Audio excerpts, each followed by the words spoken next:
Hi YouTubers, I hope you've all been enjoying watching my videos and following me here at the Ant Village. I've got a lot of work done the last week. It's all in the next video. But first I want to thank my newest patrons. First up is Curtis Struthers, thank you very much, and then my own dad, Randy Grimes, who gives me all kinds of support in this. So thank you very much, Curtis, and thanks Dad, I love you. Now to the video. We've been living on the labs out here for over a month now, so it's time to make our camp a little bit more comfortable. We started work on a structure that will be an outdoor kitchen. We started by leveling out 2 large logs, which will serve as the base of the structure and also as skids so the structure will be movable. Then I used a chainsaw to make notches in the big logs and some smaller logs to make a platform. I didn't bother with complicated round notches and just made flat notches on each side, then screwed it together with timber lock bolts. Then Caroline spent some time with the draw knife, peeling some logs for the rest of the structure. Well, I screwed in some 2x4s on top of the small logs to create a nice flat surface for the floor. Then I screwed on what 2x6s we had to start the floor. And before running out of materials, we screwed on some posts that will hold up the roof. We'll get back to this project later. Meanwhile, there are sprouts starting to show in our garden, and Caroline has done some work to make the village a little more inviting. The big project over the next month or so is the renovation of Allerton Abbey. I'm taking charge of this project, and we're replacing the walls and doing a lot of cob and insulation work to make sure we can properly test the concept of annualized thermal inertia over this winter. The new walls will be made of straw bale, so I started by making a manual baler, which will help us compress the loose bales into much more dense bales, which are better for building. I found the plans online, and it's a pretty simple machine. It's basically a box that the bales fit into, and a big plunger with a lever on top that squishes the bales down, with some holes in the front which allow you to get to the strings and tie them off. Another heavy rainstorm came through, which gave us an excuse to head to the resource center in Missoula and pick up an old sink for our new kitchen. We also stopped by Free Cycles, a community bike shop which offers classes, promotes bicycling in the community, gives away tons of free bikes to kids, and also allows people to work on their bikes for free.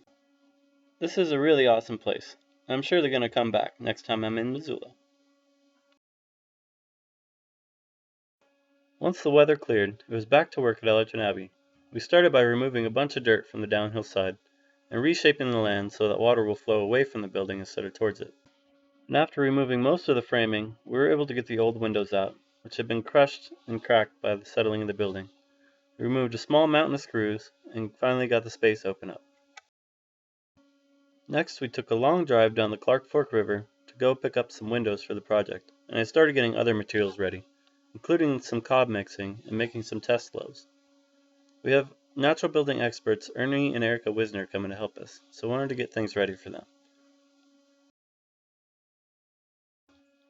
There was a little time left before they got here, so I took the chance to do some extra work on my property. I felled a large tree from the future site of my berm shed. Hopefully I'll be able to find some time to work on this project as well as Allerton Abbey. Ernie and Erica arrived, and I finally got an idea of what I will actually be building. Ernie and I found some tamarack trees to use as supports for the bottom of the bales. I cut them down, and Curtis helped me get them to the site. The other volunteers started stuffing wool into the wing walls, which will insulate them and keep the thermal mass from losing heat during the winter, while others started sifting materials for cob, including lots and lots of dried cow patties. Here's Rule and Burra of Permies.com getting their feet into the cob. Next, I started working on digging some very deep holes for the deadmen, which will help hold everything into the ground. Wires are wrapped around these, and they're sunk in the holes with a mud plug to keep them secure. I also built an I-beam for the door catch, which will hopefully absorb the shock of the very large door that we're putting on this wall.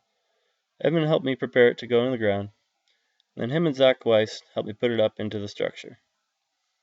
It was really good to have Zach around because he has tons of building knowledge. Once we had the beam in place, we discovered there wasn't quite enough room to fit the window in, so Zach used his Lancelot disc, which is basically a chainsaw and a grinder, to make some more room. Next, I used a draw knife to carve a sill into the outside support log. This will help shed water away from the straw bale wall. I also had to notch the logs so they'd fit around the posts. This was my first time doing a round notch, but I think it turned out alright. In between the support logs was stuffed with wool and some cob plugs to keep rodents out, as well as another log to help support the door lintel. Once all the support structure was in place, Ernie was able to give us all a lesson on how to cut and shape straw bales. I built a couple more bale needles to help us with this task. The next day, I built a buck to hold the window and got it installed nice and square. We soon learned that we'd have to use some very advanced straw bale techniques to make the cuts and shapes necessary to fit around this whole structure. Here's Josh trying his hand at his first bale. Before Ernie and Erica left, along with the rest of the Permies staff, we had a nice chilly dinner down at base camp, and Permies staff member Kelly Ware brought a bunch of plants for us to plant in the ant village. We've been getting all kinds of love for the ant village, and it's greatly appreciated.